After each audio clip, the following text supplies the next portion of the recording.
ఈ నెల 4 అరుణాచలం గిరి ప్రదక్షిణకి చాలామంది వెళ్తారనమాట. కార్తీక దీపోత్సవం అనమాట అక్కడ.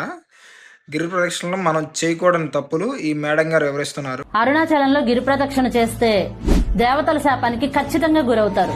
అరుణాచలంలో గిరి ప్రదక్షిణ చేసే వారిలో చాలా మంది పక్క వాళ్లతో మాట్లాడుతూ గట్టి గట్టిగా అరుస్తూ భక్తి పాటలే కానీ వాటిని లౌడ్ స్పీకర్ లో బ్లూటూత్ కి కనెక్ట్ చేసుకుని డిస్టర్బెన్స్ చేస్తూ చాలా నాయిస్ చేస్తూ ప్రదక్షిణలు చేస్తూ ఉంటారు. ఈ విషయం మనందరికీ తెలుసు, చూస్తున్నాం కూడా ప్రత్యక్షంగా. కానీ మనం మర్చిపోయే విషయం ఏమిటంటే కుడివైపున దేవతలు నిరంతరం అరుణాచలేశ్వరుడికి ప్రదక్షిణ చేస్తూ భక్తిలో మునిగిపోయి ఉంటారు. వాళ్ళకి ఏ విధంగానైనా సరే డిస్టర్బెన్స్ కలిగిస్తే మాత్రం వాళ్ళ శాపానికి మనం గురి కావలసిందే. ఈ విషయం గుర్తుంచుకోండి. గర్భిణీ స్త్రీ ఏ విధంగా అడుగులో అడుగు వేసుకుంటూ ఆచితూచి అడుగు వేసి నడుస్తుందో ఆ విధంగానే చాలా నెమ్మదిగా సైలెంట్ గా భక్తితో గిరి ప్రదక్షిణ చెయ్యగలిగితేనే చెయ్యండి.